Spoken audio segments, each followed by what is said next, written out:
Selamat sore Bapak dan Ibu hadirin. Assalamualaikum warahmatullahi wabarakatuh.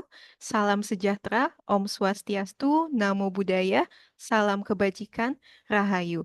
Selamat datang di webinar buku pendidikan Kemendikbudristek episode 6. Ngobrol seru buku ilmu pengetahuan alam dan sosial untuk jenjang SD MI kelas 4. Perkenalkan, saya Ervina dari Pusat Perbukuan yang akan memandu webinar sore ini. Pada kesempatan ini, saya juga ditemani oleh rekan-rekan tim teknis dari Pusat Perbukuan untuk membantu webinar kali ini. Dalam kesempatan sore hari ini sudah hadir bersama kita Bapak Supriyatno selaku Kepala Pusat Perbukuan Badan Standar Kurikulum dan Asesmen Pendidikan Kementerian Pendidikan Kebudayaan Riset dan Teknologi. Dan dua narasumber kita yang luar biasa, pertama Ibu Cucun Sutina selaku pengembang kurikulum capaian pembelajaran mata pelajaran ilmu pengetahuan alam dan sosial. Dan yang kedua Ibu Amalia Fitri selaku salah satu penulis buku siswa dan buku panduan guru ilmu pengetahuan alam sosial kelas 4. Ya, dan serta tentunya Bapak Ibu peserta webinar yang berbahagia. Selanjutnya, saya akan membacakan susunan acara pada webinar hari ini. Pertama, sambutan dari Bapak Supriyatno selaku Kepala Pusat Perbukuan. Kedua, sesi bincang buku ilmu pengetahuan alam sosial untuk jenjang SDMI kelas 4 bersama Ibu Cucun dan Ibu Amalia Fitri. Dan tentunya sesi ketiga ada sesi tanya jawab. Bapak Ibu yang berbahagia, webinar buku pendidikan Kemendikbudristek bertujuan untuk yang pertama memperkenalkan buku pendidikan terbitan Kemendikbudristek, yang kedua menyosialisasikan kebijakan terbaru dan perkembangan dalam bidang buku pendidikan, dan yang ketiga memfasilitasi diskusi antar pengguna dan penulis mengenai cara-cara efektif menggunakan buku pendidikan tentunya dalam proses belajar mengajar. Bapak dan Ibu hadirin, sebagai ungkapan rasa syukur kita kepada Allah dan demi kelancaran kegiatan, maka kita berdoa sesuai agama dan kepercayaan masing-masing. Berdoa dimulai.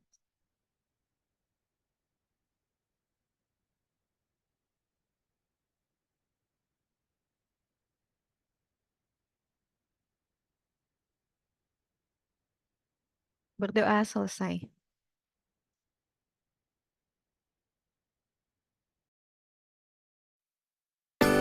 Pusat Perbukuan adalah sebuah lembaga di bawah BSKAP, Kementerian Pendidikan Kebudayaan, Riset dan Teknologi. Sesuai dengan tujuan penyelenggaraan Undang-Undang 3 2017 bahwa Pusat Perbukuan mengemban amanat untuk menyelenggarakan perbukuan yang bermutu, murah, dan merata. Pusat Perbukuan mengemban tugas untuk melakukan penyusunan, penilaian, pengawasan, pembinaan SDM perbukuan, dan pengembangan sistem informasi perbukuan. Dalam rangka implementasi kurikulum Merdeka, Pusat Perbukuan telah menyediakan buku teks pelajaran maupun buku non-teks pelajaran. Dapat diakses melalui platform buku.kemdikbud.go.id. Untuk buku-buku dalam format cetak, satuan-satuan pendidikan dapat menyediakan bukunya melalui platform Siplah. Jadi, Sobat Sibi sudah baca buku apa hari ini?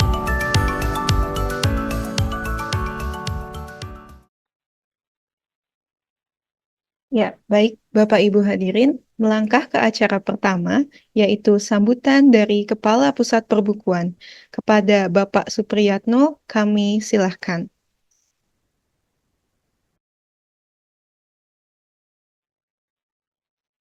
Terima kasih Mbak Ervina. Bismillahirrahmanirrahim. Assalamualaikum warahmatullahi wabarakatuh. Selamat sore, salam sejahtera Bapak dan Ibu sekalian. Puji syukur marilah kita panjatkan kehadirat Allah Subhanahu wa Ta'ala pada sore hari ini. Alhamdulillah, insya Allah kita semua dalam keadaan sehat walafiat.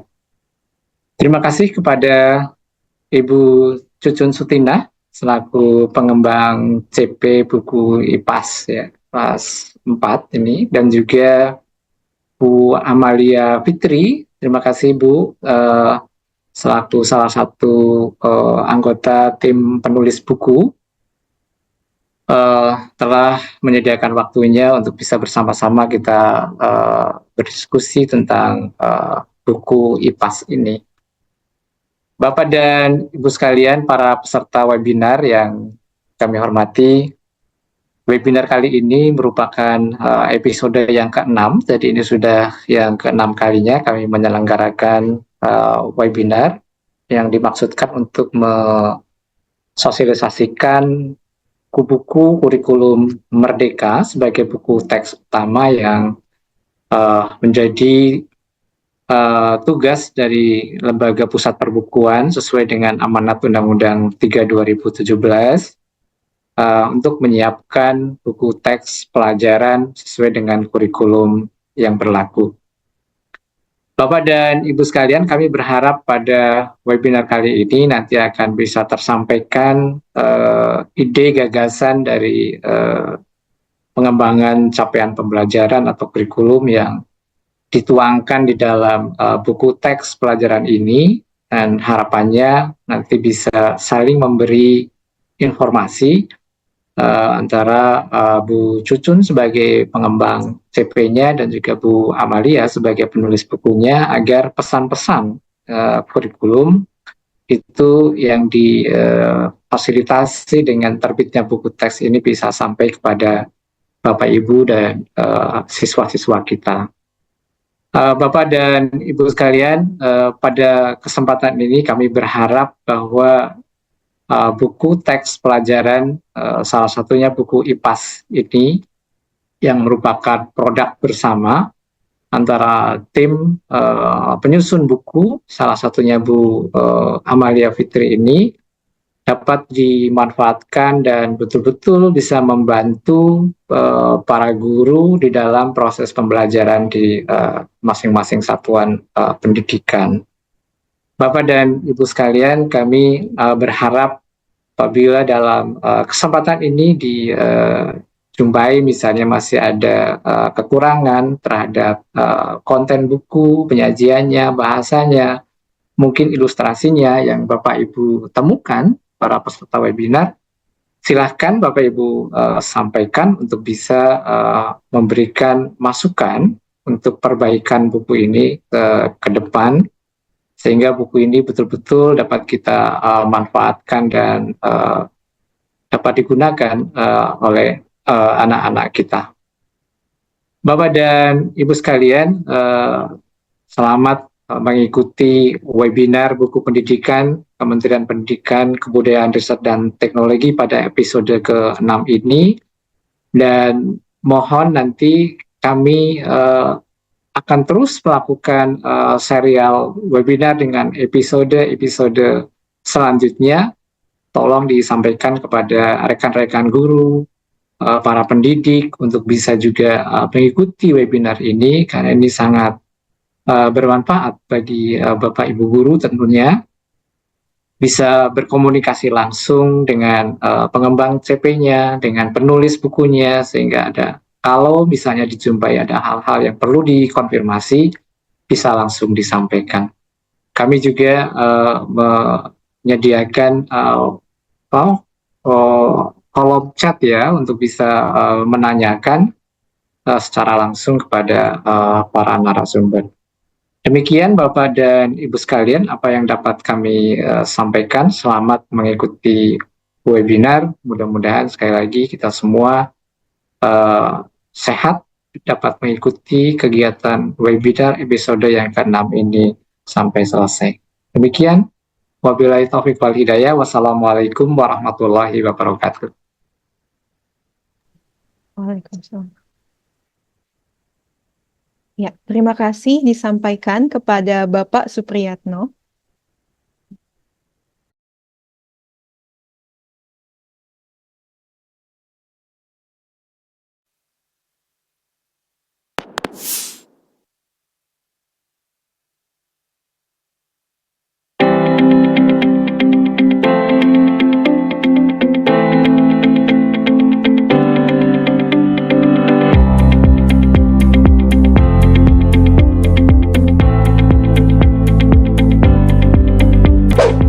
SIBI, Sistem Informasi Perbukuan Indonesia, merupakan sebuah platform perbukuan resmi dari Pusat Perbukuan, Badan Standar Kurikulum dan Asesmen Pendidikan, Kementerian Pendidikan, Kebudayaan, Riset, dan Teknologi. Dapat diakses melalui laman https://buku.kemdikbud.go.id. SIBI merupakan amanat Undang-Undang Nomor 3 Tahun 2017 tentang Sistem Perbukuan dan Peraturan Pemerintah Nomor 75 Tahun 2019. SIBI bertujuan untuk mewujudkan ekosistem perbukuan yang sehat. Pada laman SIBI, pengguna bisa masuk sebagai siswa, guru, pelaku perbukuan, atau umum. Halo adik-adik, udah tahu belum? Adik-adik bisa membaca buku cerita loh di SIBI. Ada banyak buku cerita yang bisa adik pilih. Adik-adik juga bisa membaca,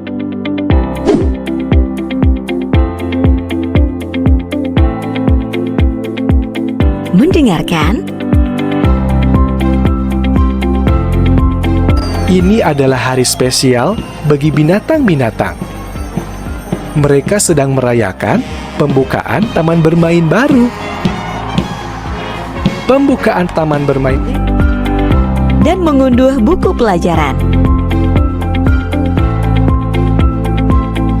Selain itu, adik-adik bisa belajar dengan menyenangkan bersama buku interaktif. Di dalamnya ada video, Luas permukaan bola adalah 4 kali luas lingkaran dari belahan jeruk. Rumusnya dapat ditulis dengan L sama dengan 4 dikali V dikali R kuadrat. animasi, Tahukah kamu di manakah daerah terdingin di Indonesia? Jawabannya ada di Puncak Jayawijaya, Papua. games, dan augmented reality. Buku interaktif ini juga menghadirkan suasana seperti buku cetak loh. Kalian dapat memberikan catatan, memberikan penanda, print sebagian, dan banyak fitur lainnya. Penasaran kan? Halo sahabat guru. Selain buku pelajaran, ada buku non-teks yang dapat guru gunakan untuk pengayaan dan literasi. Sahabat guru juga bisa melihat hasil penilaian buku teks dan non-teks sebagai bahan referensi untuk memilih buku yang bermutu dalam pembelajaran. Jika sahabat guru memiliki masukan terhadap buku, dapat memberikan masukan melalui tombol lapor di setiap buku. Bagi pelaku perbukuan, penulis, penerjemah, penyadur, editor, desainer, ilustrator, pencetak, pengembang buku elektronik, penerbit, dan toko buku dapat menerima informasi pembinaan agar tersertifikasi dan terakreditasi. Pelaku perbukuan juga bisa melihat hasil penilaian buku teks dan non-teks. Informasi penilaian, pendaftaran penilaian, baik buku teks dan non-teks juga dapat dilakukan di SIBI. Adik-adik, sahabat guru, pelaku perbukuan dan umum dapat membuat akun secara mandiri untuk mendapatkan fasilitas dan fitur yang lebih banyak di SIBI. Mari bergabung dan menjadi bagian SIBI. Siapapun, dimanapun, dan kapanpun bisa mengakses SIBI.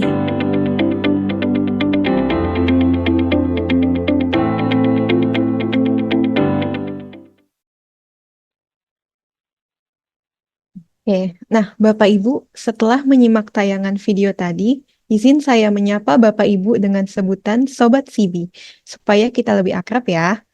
Nah, Sobat SIBI dapat mengajukan pertanyaan selama acara berlangsung pada kolom chat atau Q&A yang ada pada Zoom.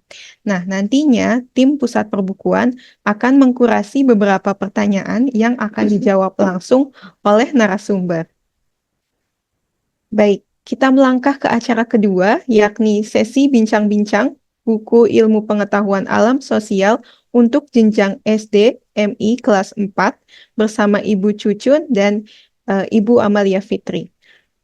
Sobat Sibi, sebelumnya saya sampaikan bahwa buku teks utama kurikulum Merdeka ini sudah lama diunggah di laman Sibi. Tapi kenyataannya masih banyak Sobat Sibi atau Bapak Ibu guru yang belum mengetahui kalau buku-buku teks utama kurikulum Merdeka sudah ada edisi revisinya. Jadi, sebagai contoh, jika Sobat Sibi mencari buku ilmu pengetahuan alam dan sosial untuk kelas 4 SD MI di laman Sibi, maka yang Bapak Ibu Sobat Sibi dapat adalah buku siswa dan buku panduan guru yang edisi revisi, yang tentunya sudah mengacu pada capaian pembelajaran SK Kepala BSKAP nomor 032 tahun 2024. Buku sebelumnya dibuat berdasarkan acuan keputusan Kepala BSKAP nomor 028 tahun 2021. Baik Sobat Sibi, khususnya Bapak Ibu Guru nih, pasti sudah akrab ya dengan capaian pembelajaran atau CP. Dan mungkin Sobat Sibi bertanya-tanya, kenapa ya CP ini bolak-balik sih direvisi? Nah, ini bisa menjadi pertanyaan pembuka untuk Bu Cucun. Bu Cucun, sejauh mana nih Bu perubahan capaian pembelajaran kurikulum Merdeka terjadi khususnya di Mapel Ilmu Pengetahuan Alam Sosial?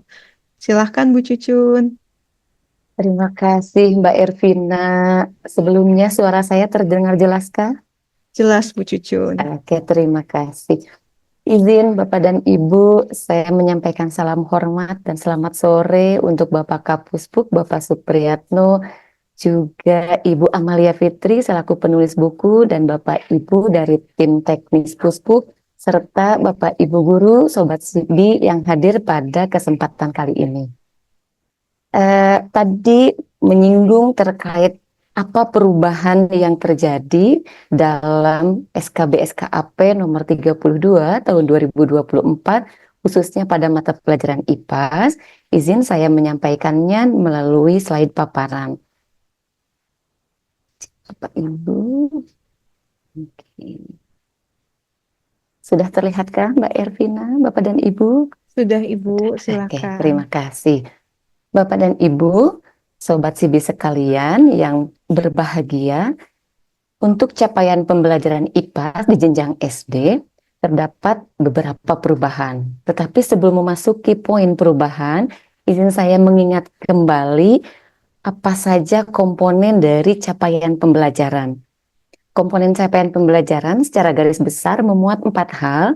Yang pertama ada rasional mata pelajaran, yang kedua tujuan mata pelajaran, yang ketiga karakteristik, dan yang keempat adalah capaian pembelajaran, baik capaian pembelajaran dalam setiap fase secara keseluruhan maupun capaian setiap fase menurut elemennya masing-masing.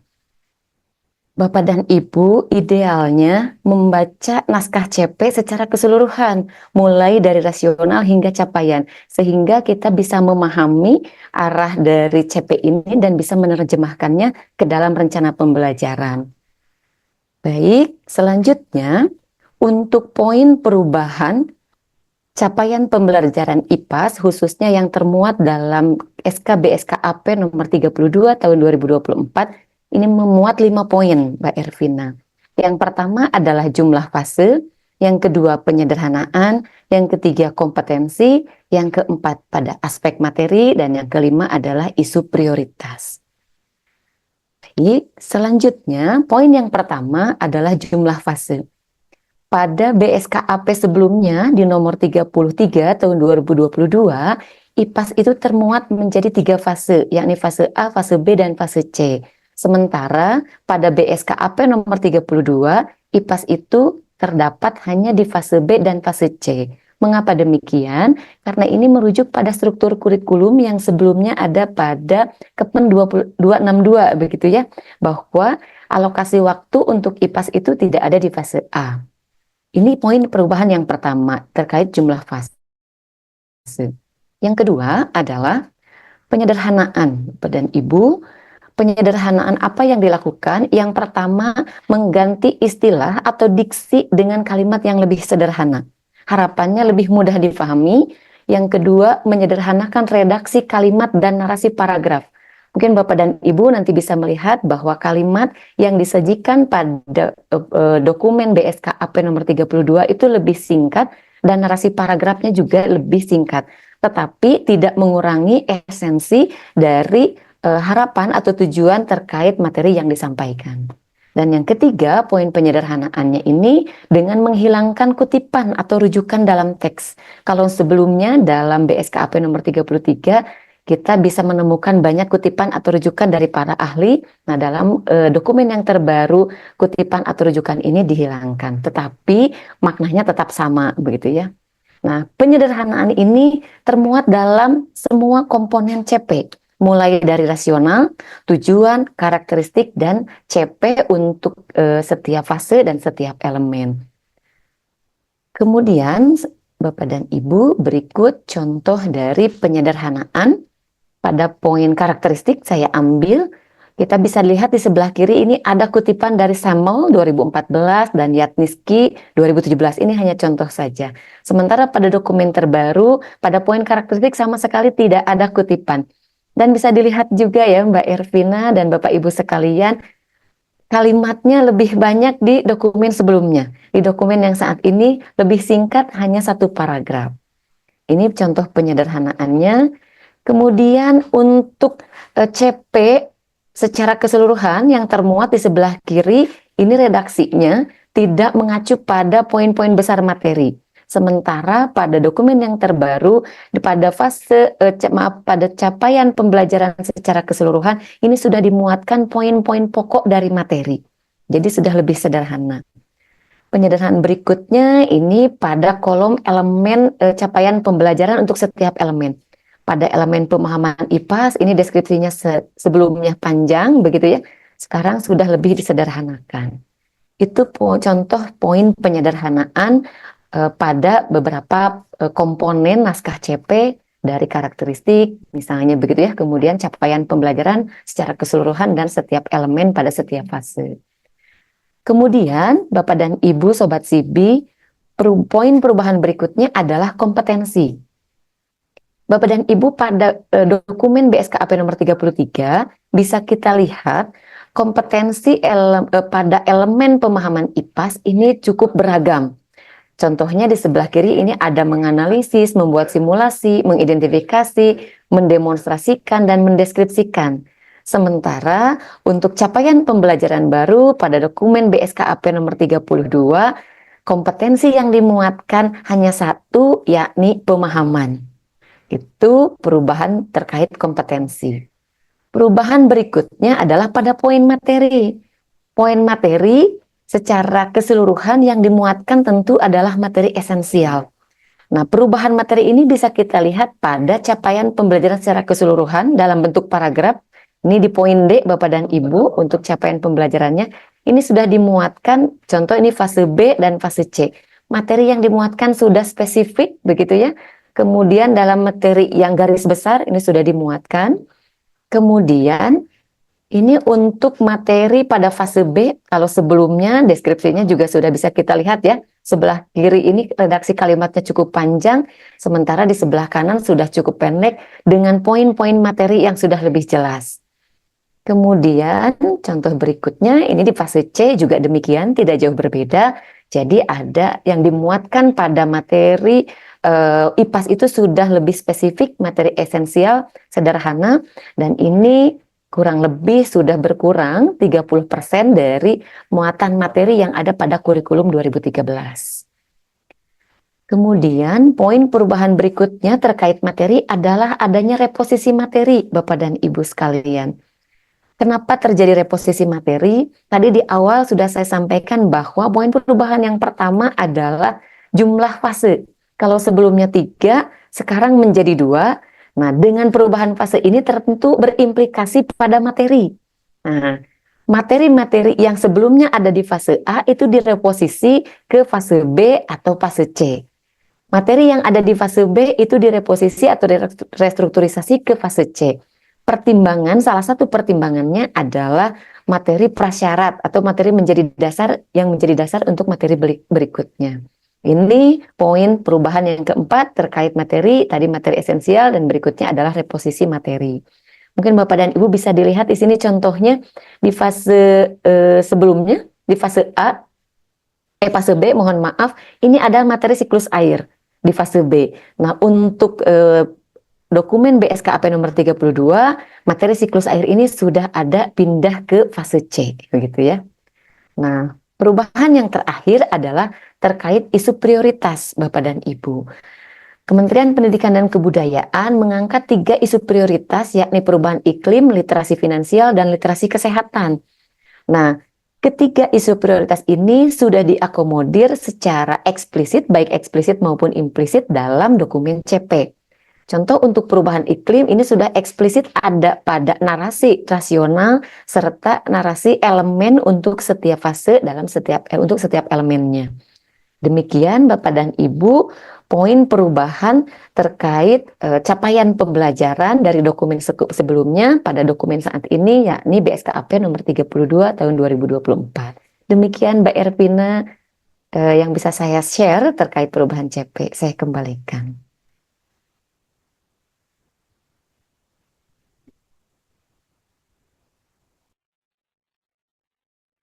Oke.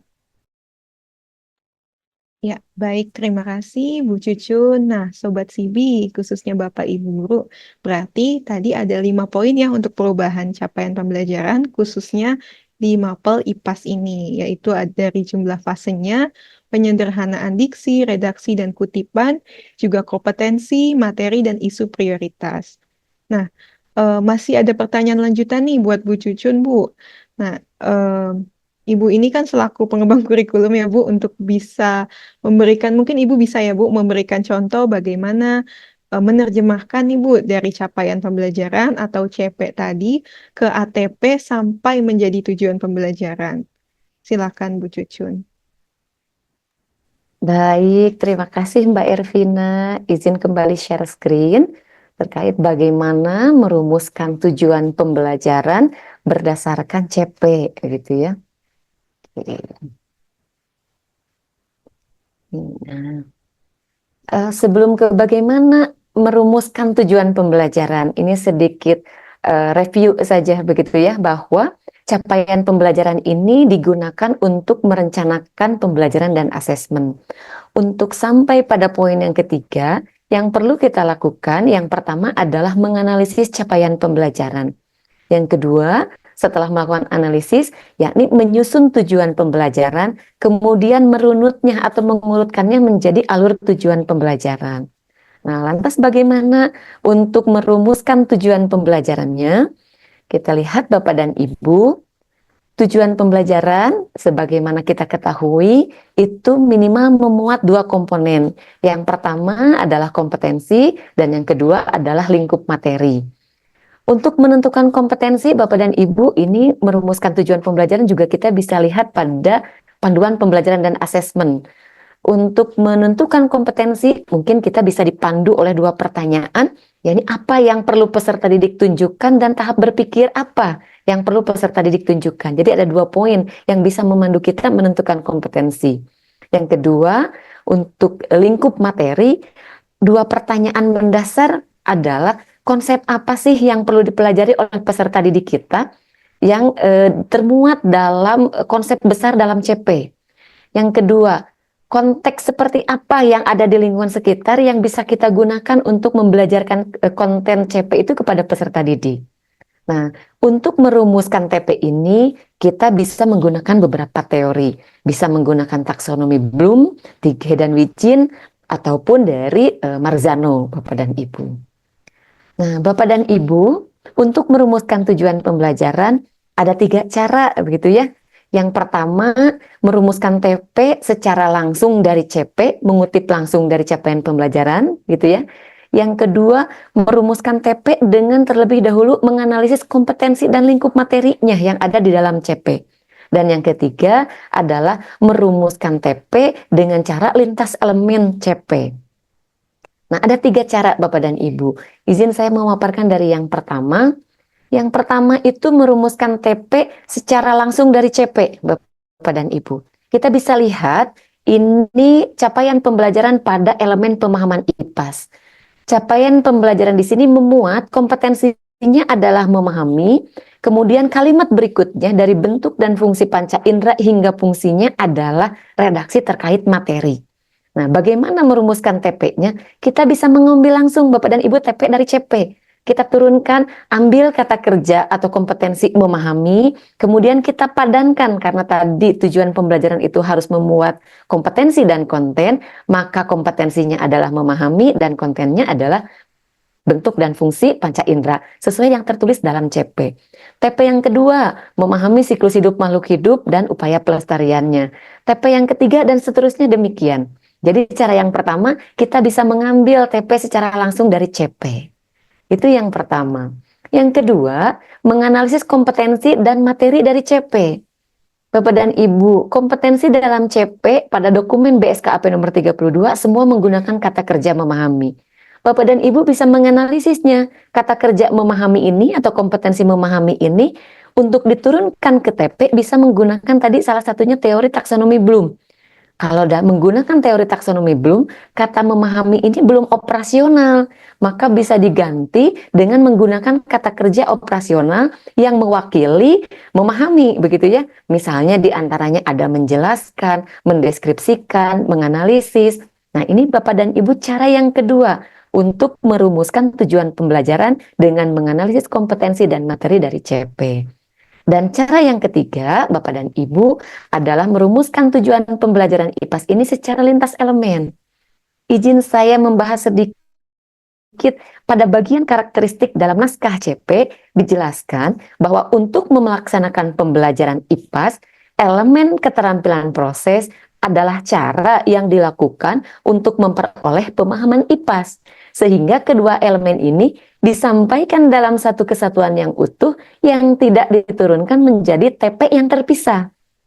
Ini amanat dalam naskah CP yang mengacu pada karakteristik dari pembelajaran IPAS. Dengan demikian, Bapak dan Ibu idealnya merumuskan TP IPAS itu menggunakan lintas elemen. Tapi Bapak dan Ibu kalaupun mau menggunakan cara satu, cara dua, tidak masalah. Dengan asumsi keterampilan prosesnya itu terintegrasi secara implisit dalam pembelajarannya. Nah, ini cara yang ketiga, Bapak dan Ibu, ada 4 alternatif. Yang pertama, menggunakan semua kompetensi pada elemen keterampilan proses untuk mengganti kompetensi pada elemen pemahaman. Elemen pemahaman tadi sudah dibahas juga ya. Kompetensinya adalah memahami. Kita ganti kata kerja memahami ini dengan kompetensi pada elemen keterampilan proses. Diganti, dimuatkan semua.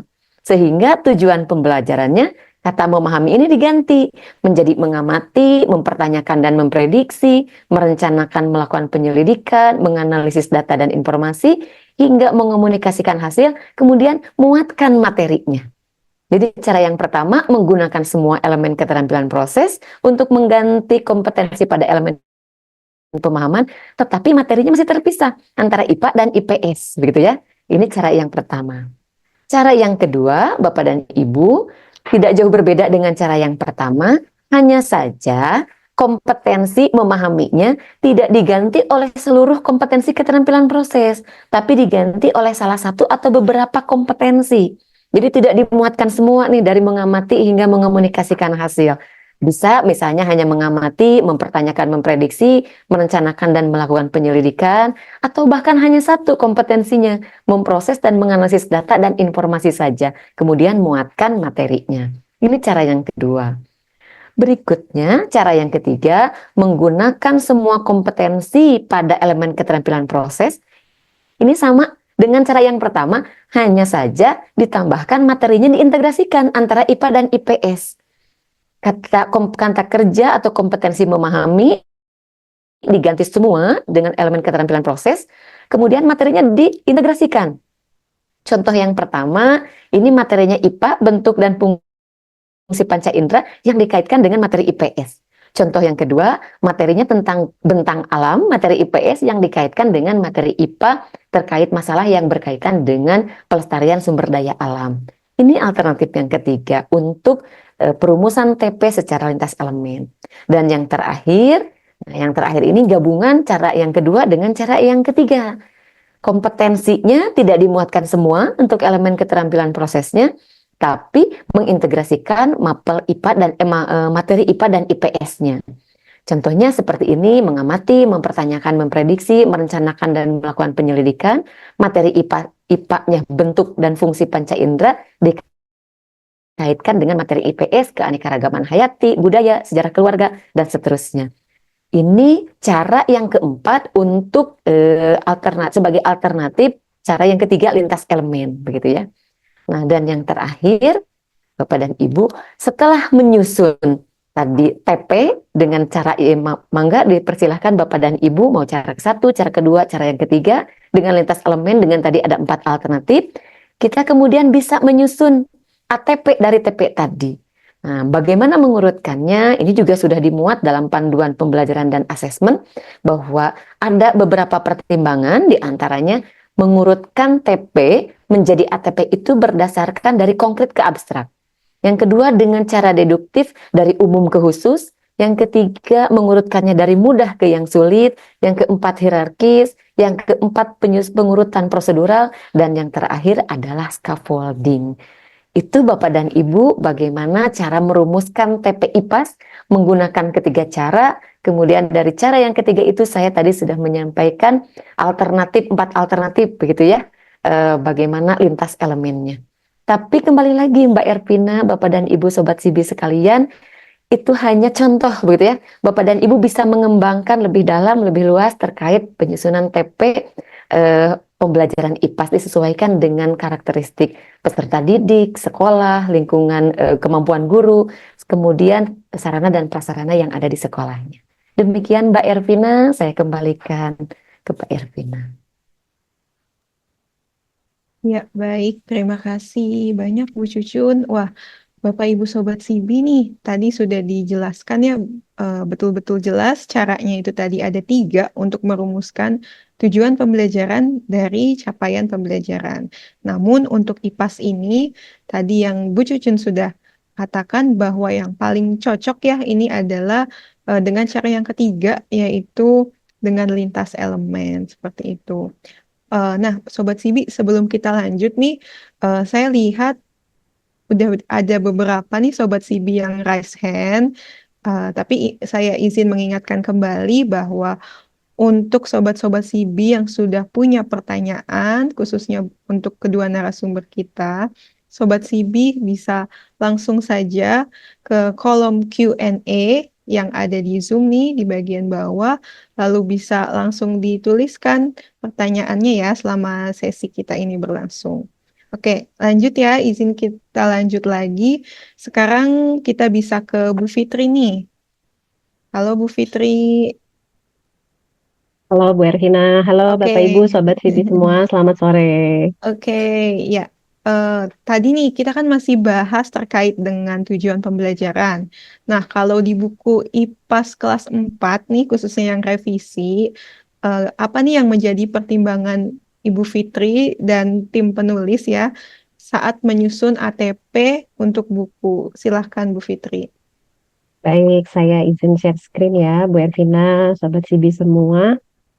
Jadi saat menyusun buku IPAS yang versi revisi, tentunya tadi yang seperti Bu Cucun katakan ya, kami memang kami memulai dari membedah capaian pembelajarannya dulu. Kami membandingkan capaian pembelajaran yang lama dengan yang terbaru, kemudian dibandingkan juga dengan bukunya. Jadi dari buku lama mana yang masih relevan dan mana yang harus kami revisi. Lalu setelah membedah CP-nya, kami rumuskan tujuan pembelajarannya dan juga disusun alur tujuan pembelajarannya. Walaupun ini buku untuk kelas 4 begitu, tapi karena capaian pembelajarannya untuk fase B, jadi kalau nanti Bapak dan Ibu lihat di dalam buku gurunya, itu ATP-nya, alur tujuan pembelajarannya itu sudah tersedia untuk dari mulai kelas 3 sampai kelas 4. Jadi sudah kami susun untuk satu fase. Kemudian alur tujuan pembelajarannya kami susun. Nah, seperti yang tadi Bu Cucun sampaikan, ini adalah salah satu contoh pengurutan-pengurutan yang kami lakukan gitu. Pertama, kami mengurutkan dari yang sederhana ke yang lebih kompleks. Ini adalah untuk menjadi pertimbangan mana materi yang lebih tepat disampaikan di kelas 3 dan mana yang di kelas 4. Contohnya adalah 2 hal ini. ini memahami sama-sama materinya mengenai peran dan tugas dan tanggung jawab gitu ya. Tapi ruang lingkupnya yang kami bedakan. Jadi kalau untuk di kelas 3 mulai dari keluarga dulu, lingkup yang paling kecil untuk dirinya gitu ya. Tapi nanti di kelas 4 sudah mulai lingkup yang lebih luas di sekolah dan di sekitar masyarakat. Lalu yang kedua, kami juga mengurutkan dari yang konkret ke yang abstrak. Contohnya juga ada di pembelajaran tentang peta, kan ada di capaian pembelajarannya. Tapi karena peta itu juga konsep yang cukup abstrak, kami memulai dulu di kelas 3-nya dengan denah untuk konsep tata ruangnya gitu ya. Jadi kalau denah itu kan karena murid bisa membandingkan versi gambarnya, versi 2 dimensinya dengan versi yang dia lihat langsung seperti denah rumah, denah sekolah gitu. Tapi nanti di kelas 4 sudah lebih abstrak lagi karena sudah melihat ke peta daerah. Simbol-simbolnya juga sudah lebih banyak. Jadi itu pengurutan yang dari konkret ke yang abstrak contohnya ya. Kemudian ada juga yang pengurutan secara hierarki. Jadi ini kami susun karena ada materi-materi prasyarat yang memang harus dilalui dulu oleh murid. Contohnya ketika belajar tentang energi. Jadi di kelas 3 diajarkan dulu yang sederhananya, yang penting murid bisa mengenali dulu ada bentuk dan sumber energi. Kemudian juga masih belajar energinya tentang perubahan wujud, masih yang bisa dilihat sederhana. Belum ada perubahannya. Baru di kelas 4 nanti ada perubahan bentuk energinya dan bagaimana perubahan bentuk energi itu dimanfaatkan oleh manusia dan di lingkungan sekitarnya. Jadi ini adalah contoh yang pengurutan secara hierarki. Jadi secara ATP kami mengkombinasikan beberapa cara pengurutan dengan pertimbangan-pertimbangan yang tadi. Itu Bu Ervina mungkin dari saya sekilas tentang pertimbangan saat menyusun buku IPAS gitu ya. Semoga bisa dipahami. Ya, baik. Terima kasih Bu Fitri. Nah, Sobat Sibi, tadi kan kita sudah bahas ya, mulai dari CP-nya atau capaian pembelajarannya sampai menjadi tujuan pembelajaran, itu dari sisi Bu Cucun, juga dari Bu Fitri. Sekarang nih, yang mungkin menjadi tantangan utama Sobat Sibi, khususnya nih ya, Bapak Ibu Guru yang mengajar mata pelajaran IPAS di kelas, itu tuh pasti adalah integrasi IPA dan IPS-nya nih. Nah, dalam pembelajaran yang harus tergabung nih IPAS, itu seperti apa ya? Mungkin kita bisa tanya lagi nih dari sisi Bu Cucun dulu ya, selaku pengembang kurikulum capaian pembelajaran IPAS. Silakan Bu Cucun. Baik, terima kasih Mbak Ervina. Terkait bagaimana integrasi untuk IPAS dalam pembelajaran, Bapak dan Ibu. Oke, Bapak dan Ibu, sebagaimana kita ketahui, bahkan ini sudah disampaikan juga dalam naskah CP, terutama pada poin rasional, begitu ya, mengapa IPA dan IPS ini digabungkan menjadi satu mata pelajaran. Di dalam rasional sudah dimuatkan alasannya. Nah, salah satunya adalah bahwa fenomena saat ini atau masalah yang dihadapi oleh kita itu bukan hanya masalah yang terpisah, begitu ya. Ini masalah terkait IPA saja, ini masalah terkait IPS saja, bukan tidak lagi seperti itu, begitu ya. Bahkan sekarang banyak sekali masalah atau fenomena yang perlu dilihat dari perspektif yang menggabungkan kedua mapel ini, sehingga ada materi mata pelajaran IPAS. Nah, bagaimana harapannya dalam pembelajaran? Tentu harapannya tidak hanya sekedar menggabungkan IPA dan IPS, begitu ya, tetapi dalam pelaksanaannya tetap terpisah. Kalau pada pembelajaran sebelumnya, mungkin di masa lalu, kalau tidak salah, IPA itu ada yang di semester 1 full IPA saja, begitu ya, semester 2 IPS, begitu ya. Nah, harapannya sebetulnya pada tataran ideal, untuk integrasi IPA dan IPS itu terjadi dalam integrasi materi. Nah, yang pertama itu, integrasi materi ini idealnya eksplisit. Tapi tadi seperti yang dicontohkan dari menurunkan atau merumuskan tujuan pembelajaran dari capaian pembelajaran pada alternatif 3 dan 4, bisa mengintegrasikan materi IPA dan IPS. Nah, untuk integrasinya ini sendiri bisa tadi eksplisit atau secara implisit. Yang eksplisit ini bisa proporsinya mungkin ya Bapak dan Ibu nanti bisa menganalisis mana yang memungkinkan. Apakah memungkinkan proporsi IPA dan IPS-nya sama besar atau proporsinya ada yang lebih besar dan ada yang lebih sedikit. Itu diserahkan kepada Bapak dan Ibu tadi didasarkan pada karakteristik peserta didik, begitu ya, lingkungan sekolah, kemampuan kita sendiri sebagai pendidik, bahkan sarana dan prasarana. Nah, untuk integrasi materi ini, sebagaimana kita ketahui, materi ini terbagi-bagi pecahannya begitu ya, ada fakta, ada konsep, mungkin ada generalisasi dan sebagainya.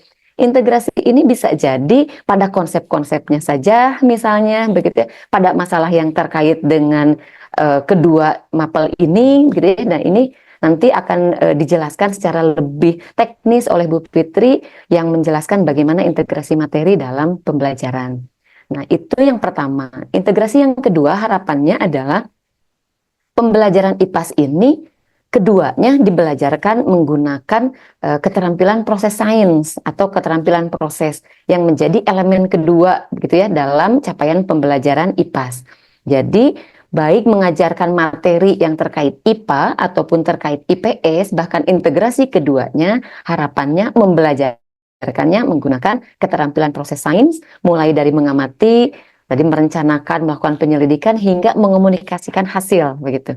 Nah, demikian Mbak Ervina, harapan gitu ya, bagaimana integrasi IPA dan IPS dalam pembelajaran. Saya kembalikan ke Mbak Ervina.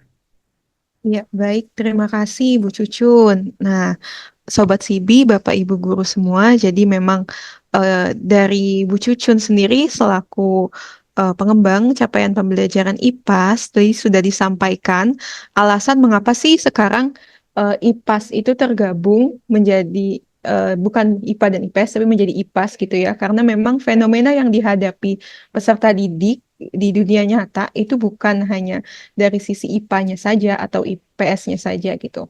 Tapi memang sudah lebih kompleks menggabungkan keduanya. Lalu harapannya adalah ada integrasi lewat materi IPA dan IPS-nya, kemudian juga melalui keterampilan proses sains atau KPS tadi ya. Nah, sekarang kita ke Bu Fitri lagi nih. Bu Fitri, oke. Nah, kalau dari Bu Fitri sendiri nih, bagaimana konsep integrasi IPA dan IPS-nya yang sudah diterapkan dalam merevisi buku IPAS kelas 4 ini? Juga bentuk integrasinya nih yang digunakan seperti apa? Silahkan Bu Fitri. Baik, saya izin share screen lagi ya.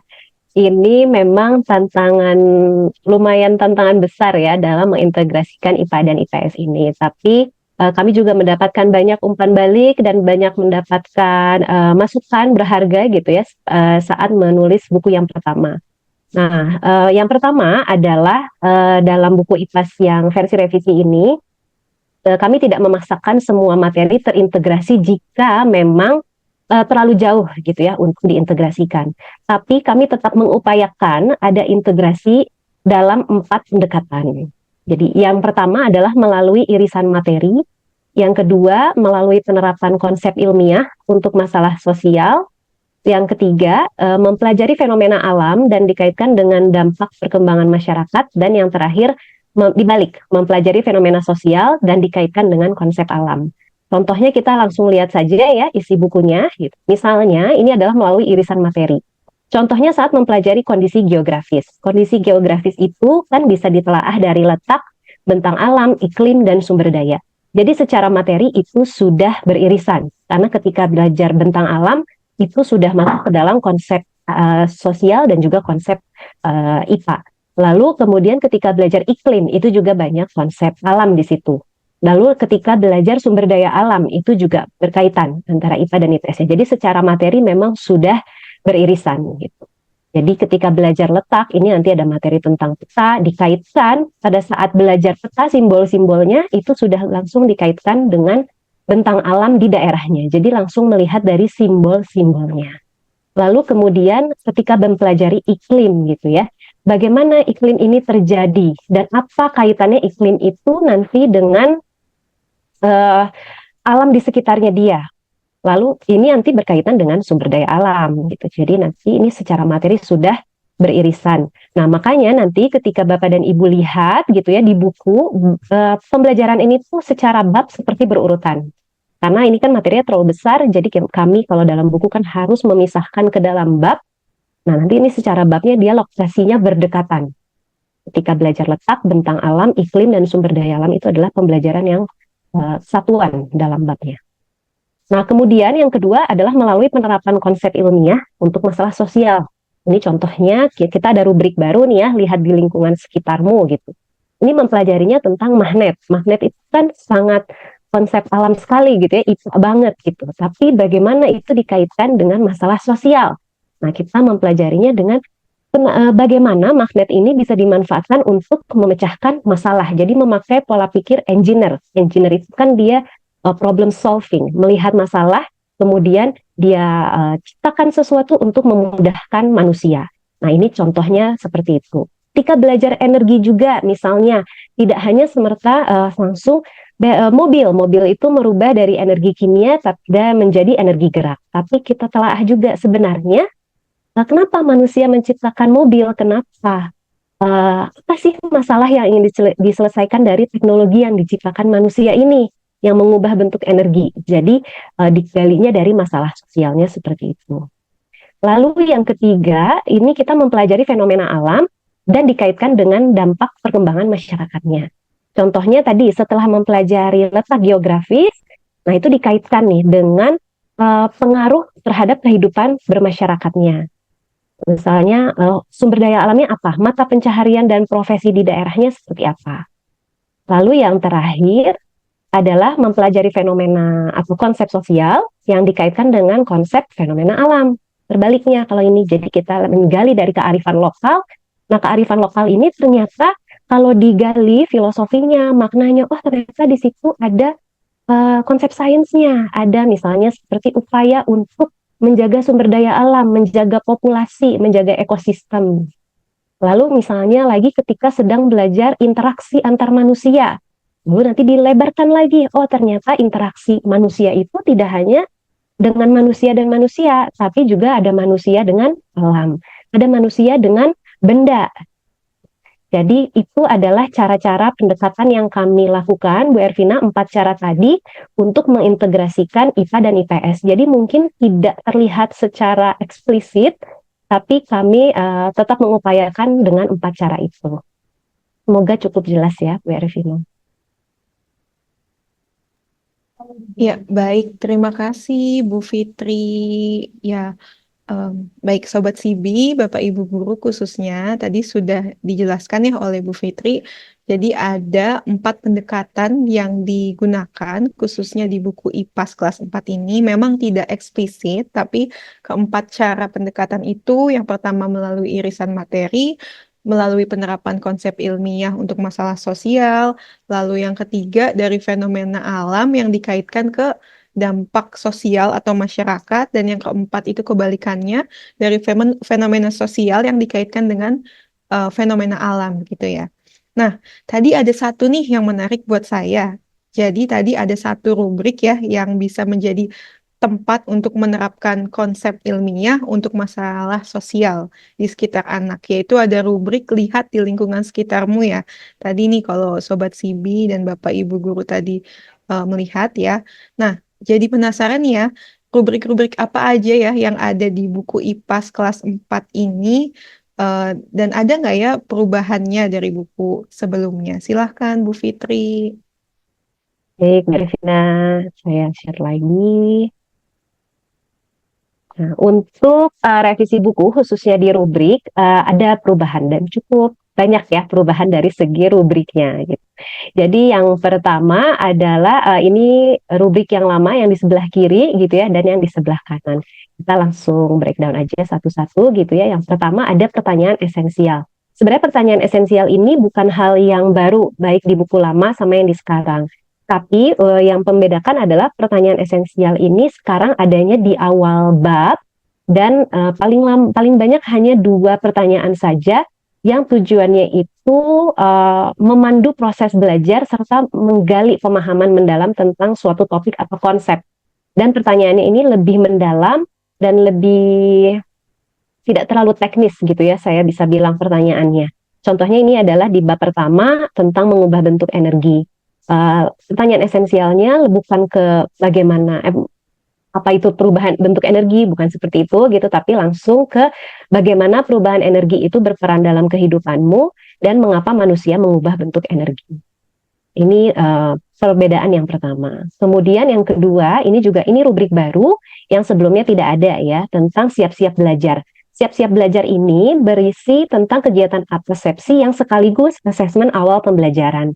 Jadi memang dari buku yang lama, asesmen awal pembelajaran itu belum terlihat ya, tapi sekarang kami sudah memasukkan asesmen awal pembelajaran baik di buku siswa dan di buku guru.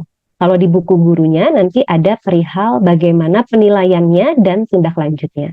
Ini contoh dari rubrik siap-siap belajar. Misalnya lagi belajar tentang interaksi sosial, peran dan tugas dan tanggung jawab. Nah, karena ini sudah dipelajari tadi masuk ke kelas 3 gitu.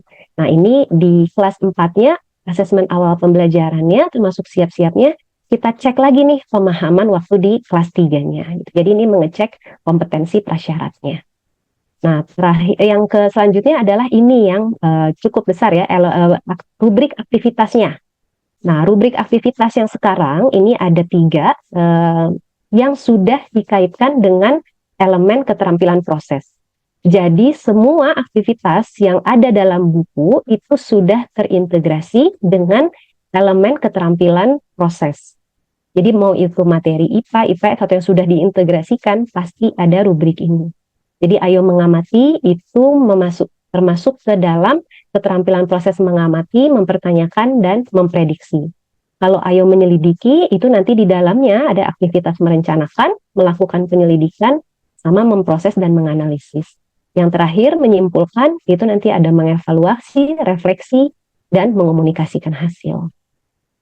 Nah, ini juga akan sering Bapak dan Ibu temukan ya, nanti di dalam buku, amati, pikirkan, ingin tahu. Ini akan sering ditemukan nanti untuk menggali kompetensi proses yang ini nih, keterampilan proses. Mengamati, mempertanyakan, dan memprediksi. Nah, selanjutnya ini rubrik yang tadi, lihat di lingkungan sekitar. Ini rubriknya tujuannya untuk mengaitkan konsep yang telah dipelajari ke situasi nyata di lingkungan sekitar peserta didik. Jadi ini biasanya rubriknya ada di akhir-akhir, karena sudah belajar konsepnya, kemudian ini adalah contoh integrasinya.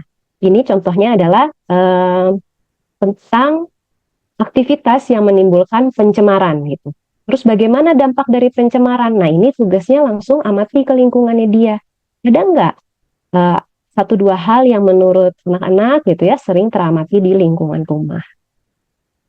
Nah, ini kalau rubrik yang ini tetap sama ya, Bu Ervina, tidak berubah, tapi mungkin hanya posisinya saja yang dirubah. Seperti misalnya refleksi yang dulu ada di setiap topik, sekarang ada di akhir bab saja. Kurang lebih begitu, Bu Ervina, perubahan tentang rubriknya. Jadi semoga dengan lagi sudah terintegrasikan dengan keterampilan proses gitu ya. Jadi semoga diharapkan murid-murid nanti bisa lebih, keterampilan prosesnya lebih meningkat, lebih terasah di setiap aktivitas.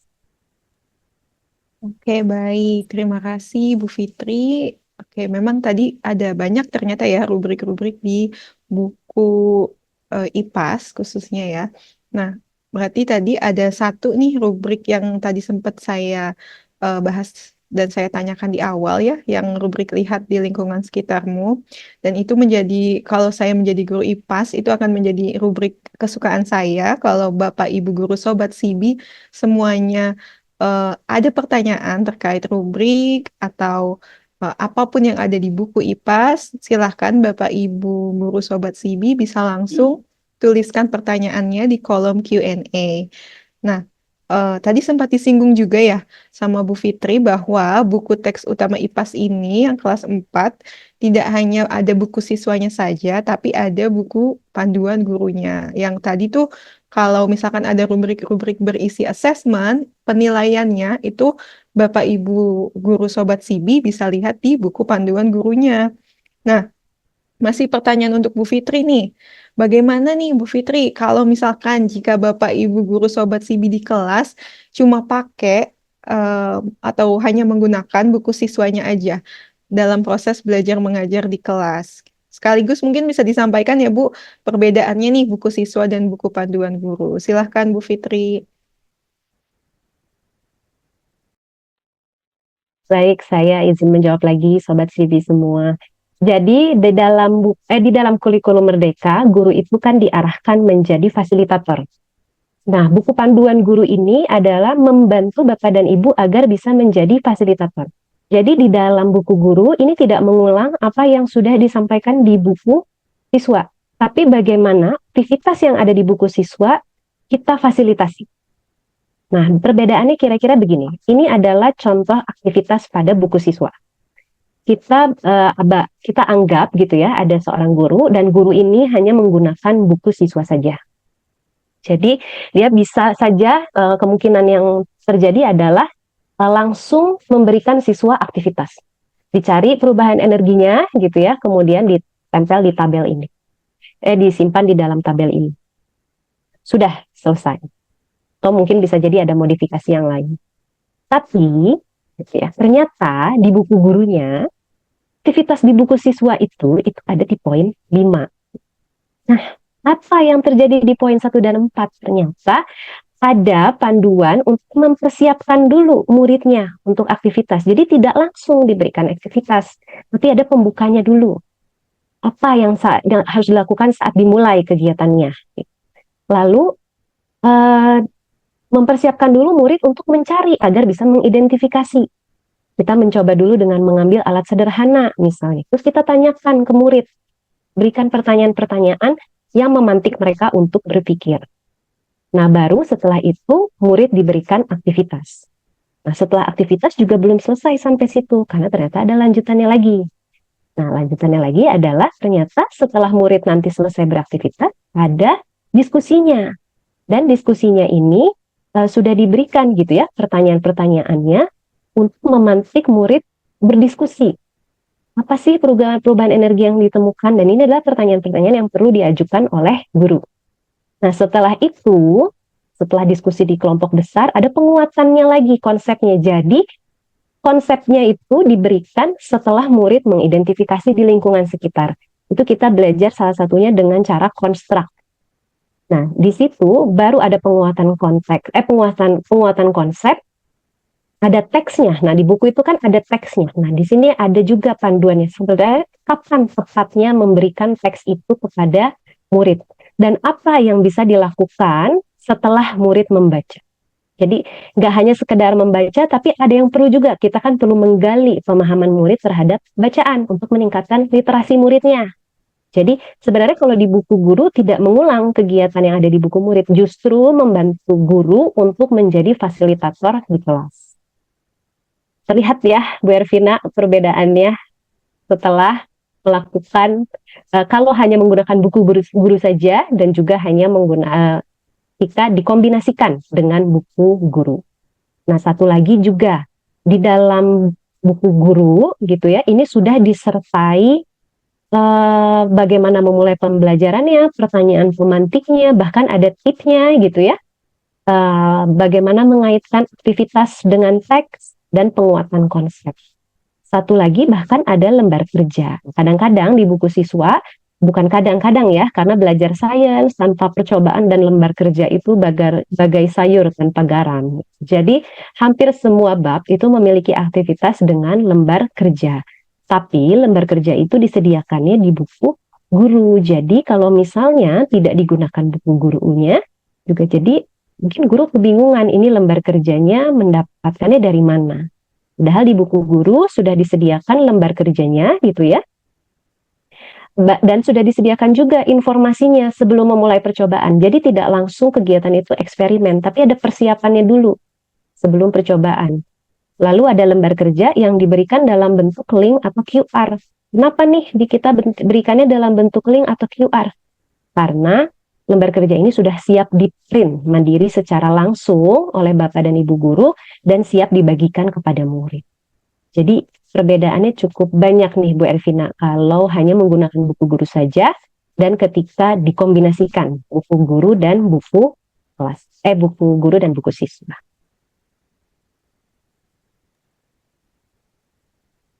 Ya, baik.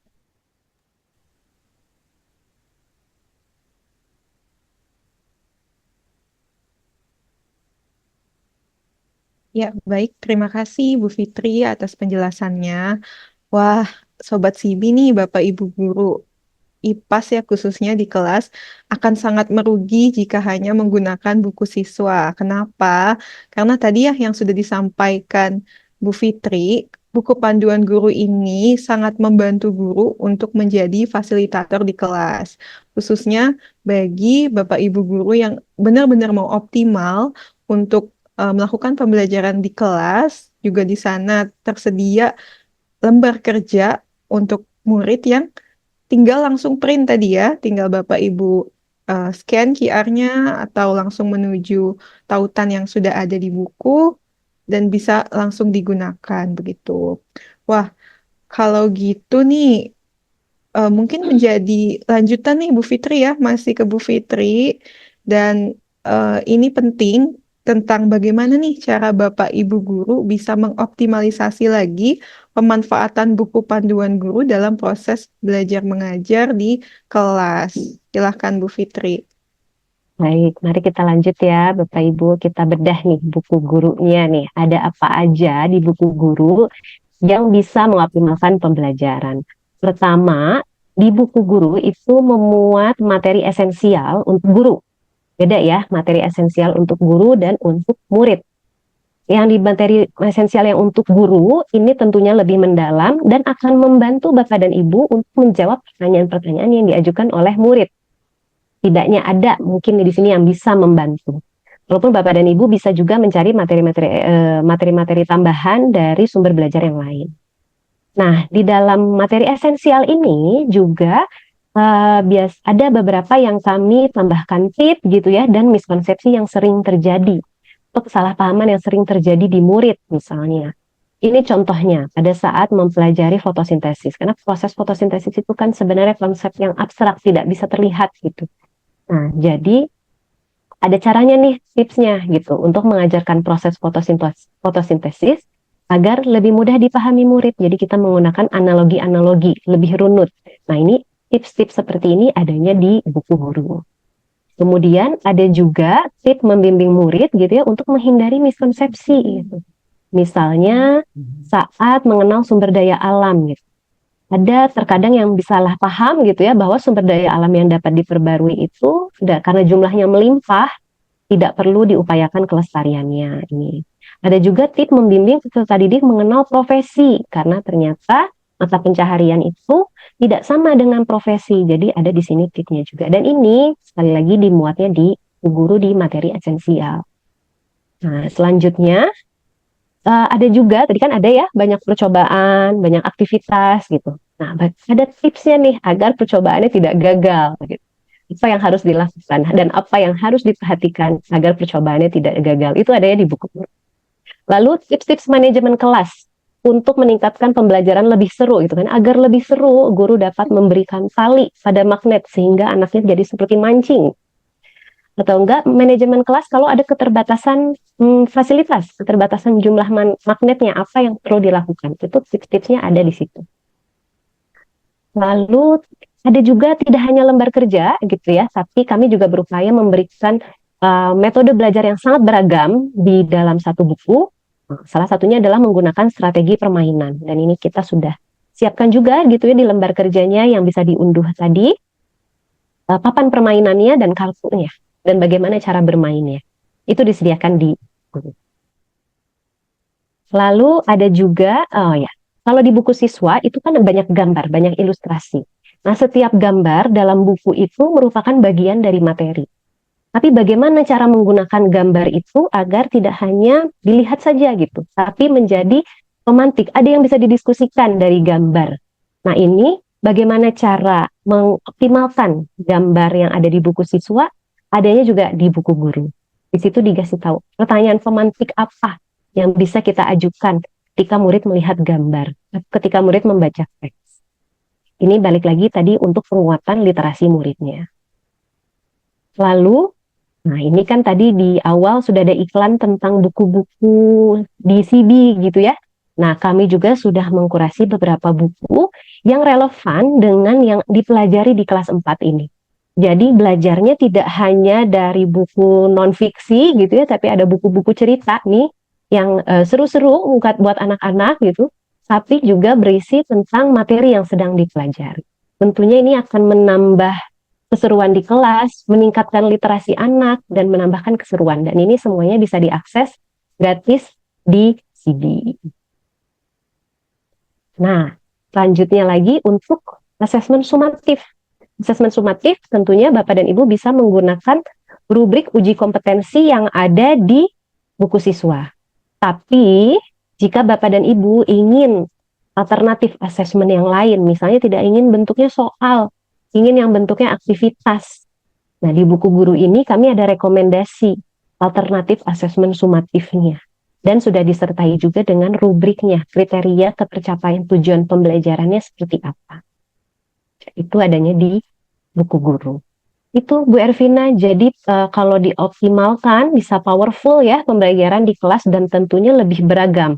Karena tadi ada beberapa alternatif yang disajikan, termasuk alternatif sumatifnya, bahan bacaan fiksinya agar lebih seru di kelas. Jadi semoga buku guru yang sudah disediakan oleh pusat perbukuan ini bisa membantu Bapak dan Ibu untuk mengoptimalkan pembelajaran di kelas. Baik, terima kasih Bu Fitri. Nah, tadi ya Bapak Ibu Guru, Sobat CB sudah dijelaskan oleh Bu Fitri untuk optimalisasi pemanfaatan buku panduan guru, khususnya di kelas, ini memang sangat berguna ya. Tadi juga karena memang buku panduan guru untuk mapel IPAS ini dan mungkin juga untuk mapel-mapel lainnya bisa dicek di buku.kemdikbud.go.id. Itu sudah banyak yang memang sudah berisikan materi esensial untuk guru, lalu ada tips yang bisa digunakan Bapak Ibu guru terkait manajemen kelas, menghindari miskonsepsi, juga yang pastinya nih banyaknya alternatif kegiatan yang beragam ya di buku panduan guru seperti itu. Nah, ini menjadi pertanyaan penutup ya dari saya sebelum kita ke sesi tanya jawab. Bisa Bapak Ibu sabar dulu nih, Sobat Sibi, akan ada video jeda dulu. Terima kasih.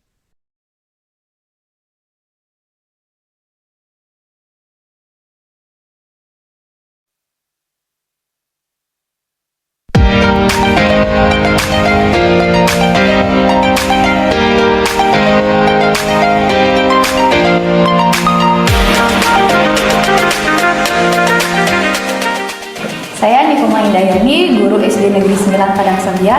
Menurut saya, buku ini sangat menarik. Dalam buku ini banyak memuat kegiatan proyek yang menguraikan fenomena-fenomena alam dan sosial di sekitar peserta didik yang disajikan dalam kegiatan yang seru, sehingga dapat memotivasi peserta didik untuk belajar lebih lanjut. Dengan buku ini, saya yakin akan dapat mendorong revolusi pendidikan dan semangat mereka belajar bagi guru dan siswa. Merdeka belajar. Terima kasih.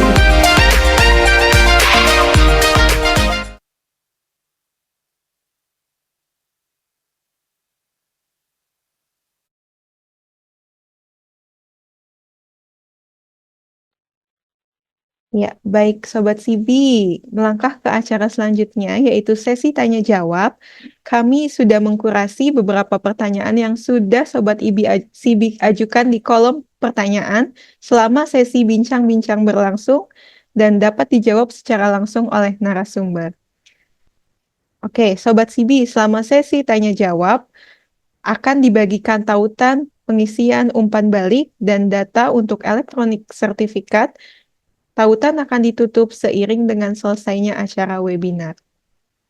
Nah, Sobat Sibi ketika mengisi survei daring pada bagian pertanyaan, jenis layanan yang diterima, Sobat Sibi pilih informasi perbukuan. Baik, sudah ada penanya Sobat Sibi nih. Oke, Ibu Kurnia Arifah.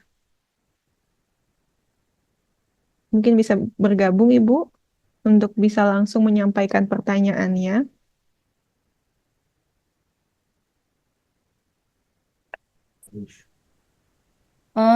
Ya, silakan Ibu Kurniawati. Baik, saya menanyakan, CP yang beredar di Kabupaten Sleman itu khususnya di Melati itu kan di awal itu kan tentang tumbuhan ya Mbak. Cuman kenapa kita malah mengajarkannya tentang alat indera manusia. Jadi kayak tidak ada hubungannya gitu loh, Mbak. Terima kasih, mungkin itu saja sementara. Oke, izin Bu Kurniawati. Berarti ini terkait CP ya, Ibu? Iya, betul sekali. Yang beredar adanya CP tentang alat indera manusia. Ya, Tapi padahal di ternyata situ kami, tumbuhan. oh, Nggih. padahal di situ tumbuhan. Oke, Oke. mungkin terkait hal ini, izin Bu Cucun ya, bisa bergabung. Silahkan Bu Cucun, bisa ditanggapi. Baik, sebelumnya mohon izin diulang pertanyaannya Mbak Ervina karena barusan saya terlempar, Oh jadi iya, saya baik. tidak menyimaknya. Baik, mohon maaf. Bu Kurniawati, bisa tolong diulang terkait pertanyaannya. Baik, jadi di Kabupaten Sleman, khususnya di Melati, itu kan CP-nya yang pertama itu kan tentang tumbuhan, nggih. Cuman ternyata kita mempelajarinya itu tentang alat indera, sehingga di buku itu kan tidak ada alat indera. Jadi kami harus membuat bahan ajar sendiri tentang alat indera manusia. Itu aja mungkin. Oke, baik, terima kasih. Tadi terkait di CP-nya tentang tumbuhan, begitu Bu ya, yang dipelajari tentang alat indera. Iya, Baik, betul sekali. sebelumnya saya izin konfirmasi Ibu untuk fase mana ini? B, C, atau mana? Saya kelas 4, Bu, fase B.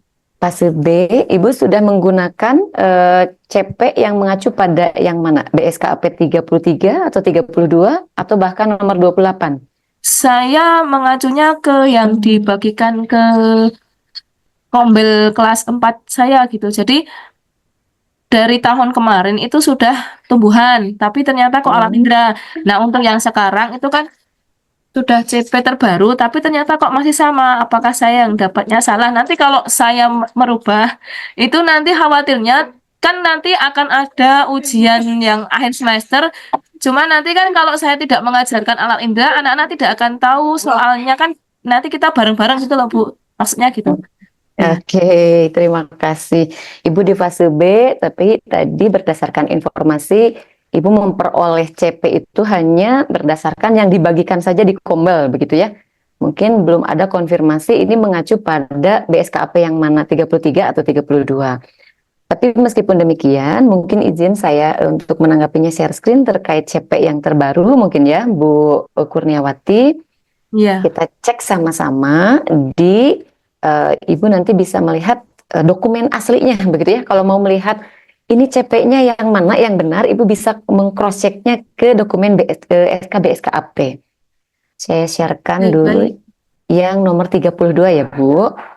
Nah, izin. Sudah terlihatkah Bu Kurniawati? Sudah. Oke. Bu, ini di CP, di poin D ya Bu ya, karena komponennya tadi ada 4.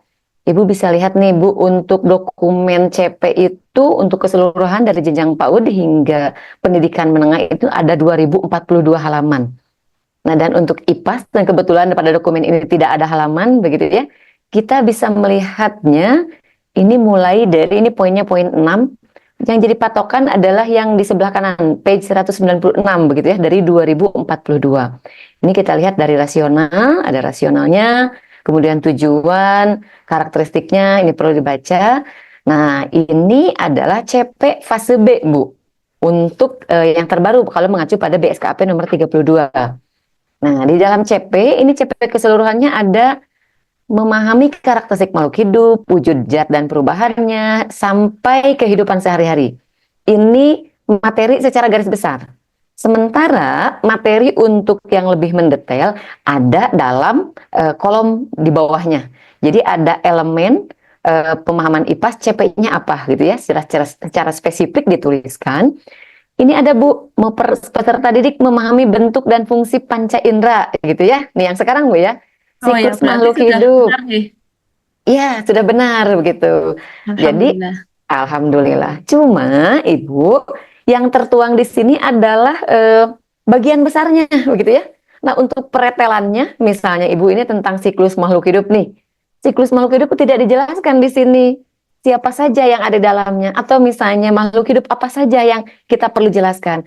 kedalaman dan keluasan materi diserahkan kepada Bapak Ibu guru.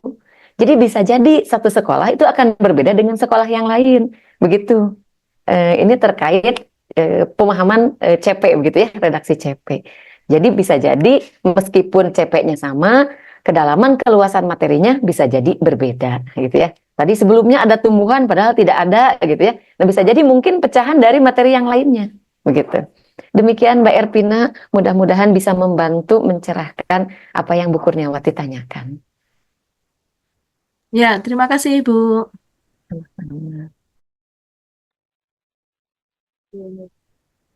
Ya, baik. Terima kasih atas penjelasan Bu Cucun.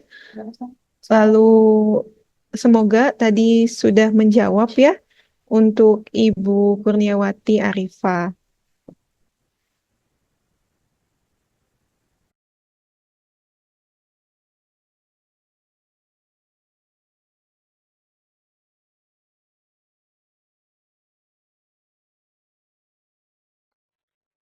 Baik, untuk pertanyaan selanjutnya, ini sudah ada pertanyaan di kolom chat. Mungkin ini saya bacakan saja ya. Nah, pertanyaan ini terkait dengan bagaimana sih buku panduan guru IPAS bisa membantu guru dalam melakukan diferensiasi pembelajaran untuk memenuhi kebutuhan siswa atau murid yang beragam.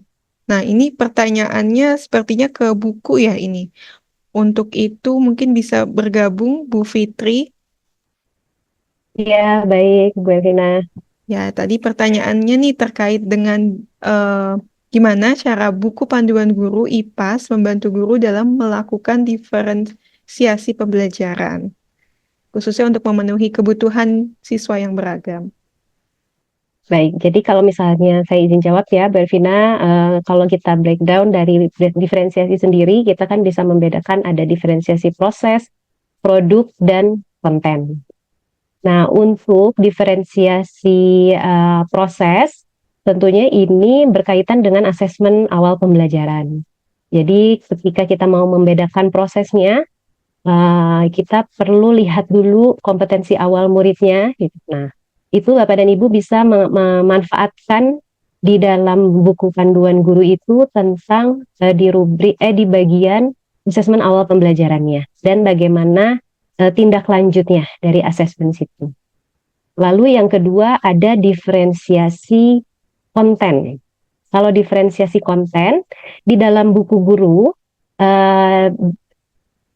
ada juga penyajian-penyajian materi yang kita meminta murid memilih dia mau mengerjakan studi kasus yang mana, memilih dia mau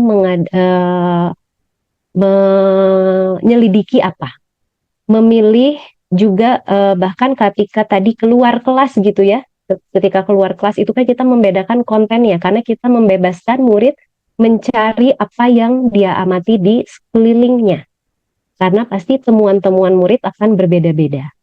Begitu juga dengan produk akhirnya tidak dikunci menjadi satu produk tertentu yang harus dihasilkan oleh murid.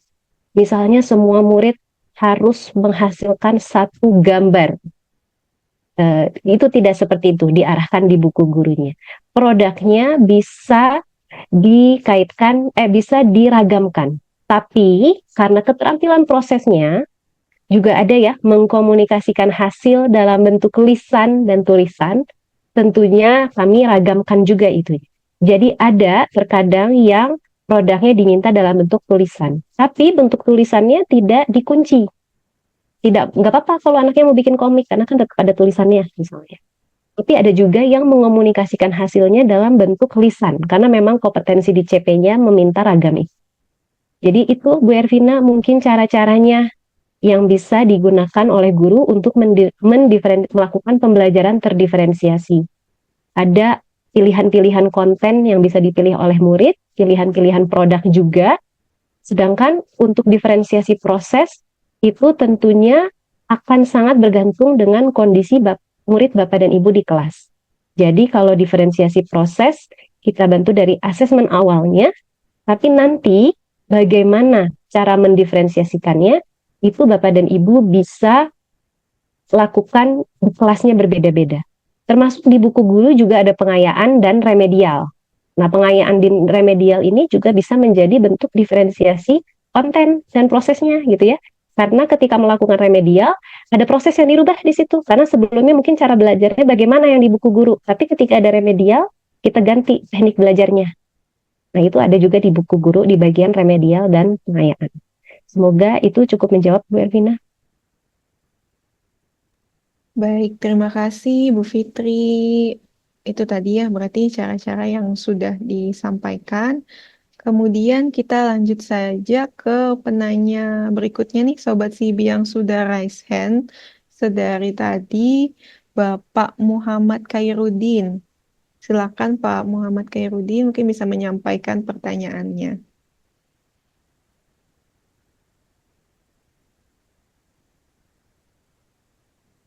Halo Bapak, apakah suara saya terdengar? Bapak Muhammad Khairuddin? Masih di mute, Pak?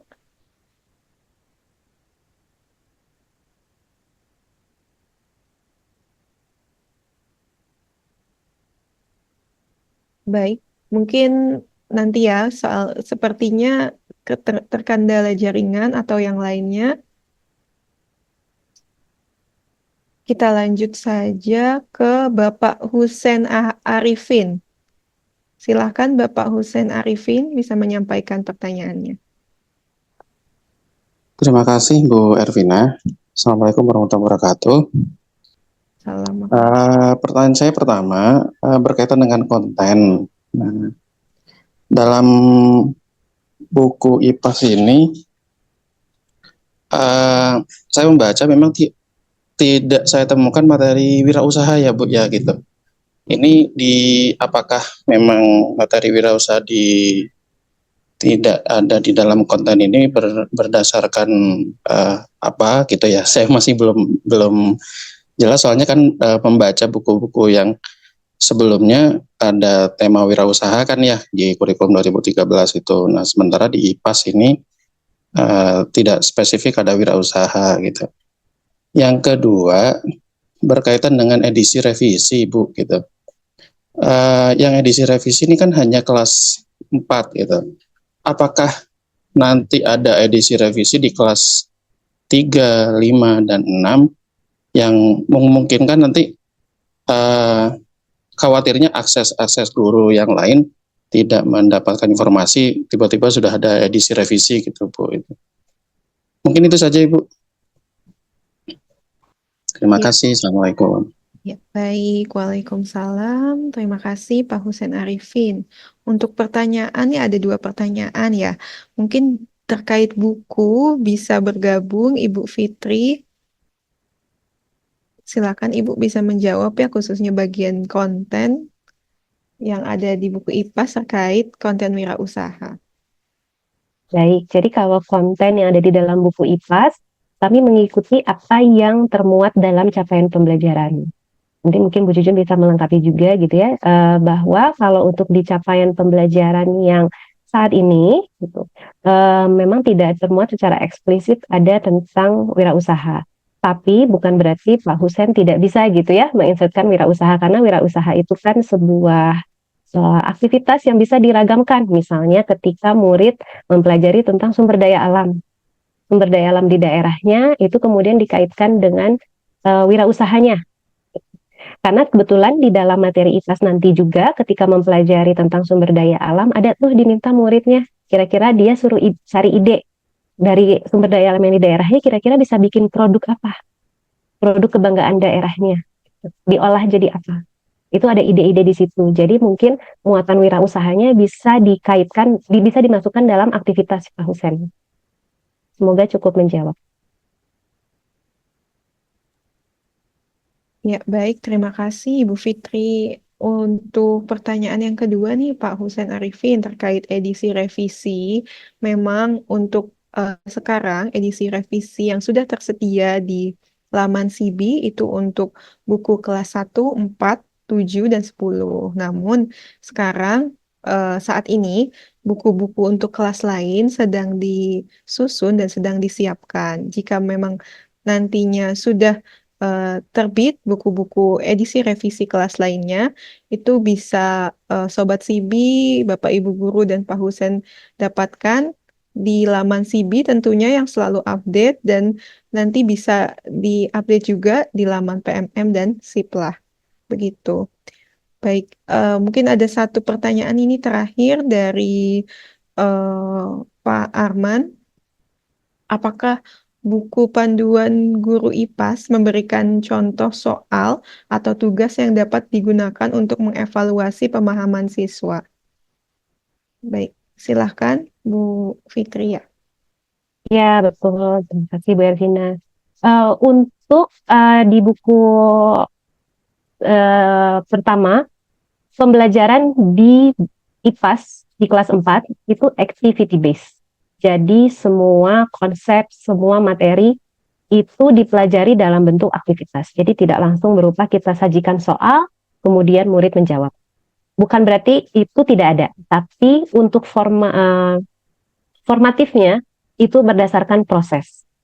Nah, nanti Bapak dan Ibu bisa menilai pemahaman murid pada saat formatifnya itu melalui observasi, dan ada juga nanti bisa dilihat dari jawaban-jawaban yang diberikan di buku guru.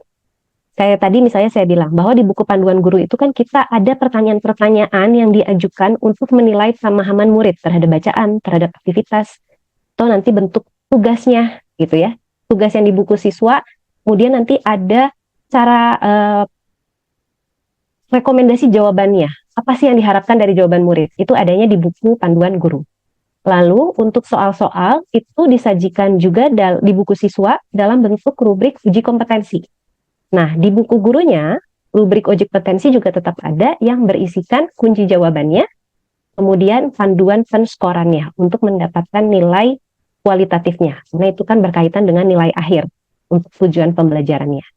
Lalu terdapat juga tadi di bagian remedial dan pengayaan, itu ada aktivitas-aktivitas yang berupa tugas-tugas tambahan untuk diberikan kepada murid-murid yang membutuhkan pengayaan dan yang membutuhkan remedial. Tapi itu sifatnya opsional. Tapi ada rekomendasi-rekomendasi itu di situ. Namun untuk penilaian formatif, memang banyaknya kita fokuskan ke penilaian kualitasnya. Karena kita mau lihat prosesnya. Kita mau lihat perkembangan belajarnya. Tapi bukan berarti Bapak dan Ibu nanti tidak bisa memodifikasi hal itu. Tapi untuk pendekatan yang dilakukan di buku, itu kita menggunakannya pendekatan formatifnya adalah kualitatif. Sedangkan untuk nanti di uji kompetensi, baru kuantitatifnya, bisa dikonversi menjadi angka. Kurang lebih begitu Bu Ervina dan Pak Arman, semoga bisa menjawab pertanyaannya. Ya, baik, terima kasih Bu Fitri. Ya, kita sudah lewat waktu ya, Sobat Sibi, sayang sekali harus dicukupi untuk sore hari ini.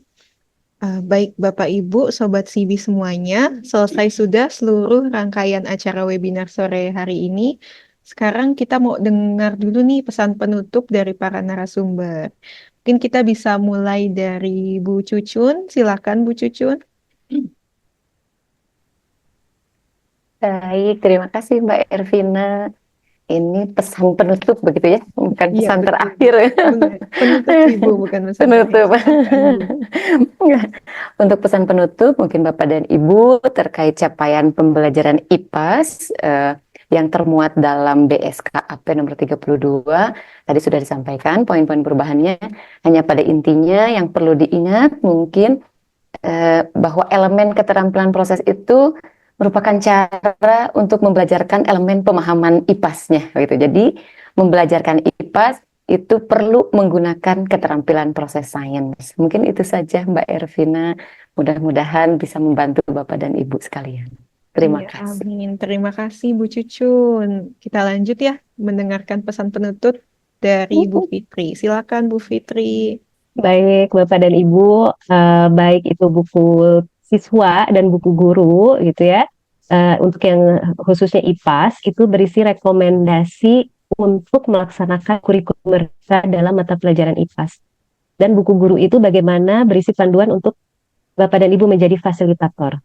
Nah, karena Bapak dan Ibu menjadi fasilitator, tentunya Bapak dan Ibu memiliki keleluasaan untuk menyesuaikan materi, aktivitas, dan asesmennya. Tapi tetap modifikasi yang Bapak Ibu lakukan itu harus mengacu pada capaian pembelajaran, profil pelajar Pancasila, dan prinsip pembelajaran dan asesmen. Jadi Bapak dan Ibu memiliki keleluasaan, tapi tetap ada acuan yang perlu dijadikan pusat acuannya. Itu aja dari saya, semoga bisa dioptimalkan dengan baik fasilitas yang sudah diberikan oleh Duta Perbukuan. Baik, terima kasih Bu Fitri, juga Bu Cucun. Kami mengucapkan juga terima kasih tentunya kepada seluruh Sobat CB peserta webinar yang tetap setia menyaksikan webinar di sore hari ini sampai selesai. Saya ingatkan kembali untuk sertifikat elektronik hanya akan dibagikan kepada peserta yang mengikuti dan mengisi tautan umpan balik. Sertifikat akan dikirimkan ke alamat email Sobat CB masing-masing. Kemudian, rekaman webinar ini akan diunggah di kanal YouTube resmi Pusat Perbukuan, yaitu Sistem Informasi Perbukuan Indonesia. Nantikan informasinya melalui Instagram CB_Kemdikbud. Baik, kami harap Sobat CB semua bisa tetap terhubung dengan kami, Pusat Perbukuan, dengan mengakses laman CB, yaitu buku.kemdikbud.go.id. Juga mengikuti laman Instagram CB @cb_Kemdikbud. Juga laman YouTube dengan nama kanal Sistem Informasi Perbukuan Indonesia. Semoga webinar ini bisa bermanfaat bagi semua Sobat CB dalam melaksanakan pembelajaran di sekolah. Dan diharapkan Sobat CB juga dapat membagikan informasi yang didapatkan kepada rekan guru lain terkait pengetahuan yang sudah diperoleh dari webinar sore hari ini. Demikianlah rangkaian acara webinar Buku Pendidikan Kemendikbudristek episode 6, Ngobrol Seru Buku Ilmu Pengetahuan Alam dan Sosial untuk jenjang SDMI kelas 4. Saya Ervina, beserta tim teknis Pusat Perbukuan yang bertugas izin pamit undur diri. Kami mohon maaf bila ada tutur kata atau tindakan yang kurang berkenan. Dan jangan lupa untuk saksikan lagi webinar di Jumat mendatang. Wassalamualaikum warahmatullahi wabarakatuh. Sampai jumpa. Salam literasi. Pusat Perbukuan adalah sebuah lembaga di bawah BSKAP, Kementerian Pendidikan, Kebudayaan, Riset, dan Teknologi. Sesuai dengan tujuan penyelenggaraan Undang-Undang 3 2017 bahwa Pusat Perbukuan mengemban amanat untuk menyelenggarakan perbukuan yang bermutu, murah, dan merata. Pusat Perbukuan mengemban tugas untuk melakukan penyusunan, penilaian, pengawasan, pembinaan SDM perbukuan, dan pengembangan sistem informasi perbukuan. Dalam rangka implementasi kurikulum Merdeka, Pusat Perbukuan telah menyediakan buku teks pelajaran maupun buku non-teks pelajaran. Dapat diakses melalui platform buku.kemdikbud.go.id. Untuk buku-buku dalam format cetak, satuan-satuan pendidikan dapat menyediakan bukunya melalui platform Siplah. Jadi, Sobat CB sudah baca buku apa hari ini?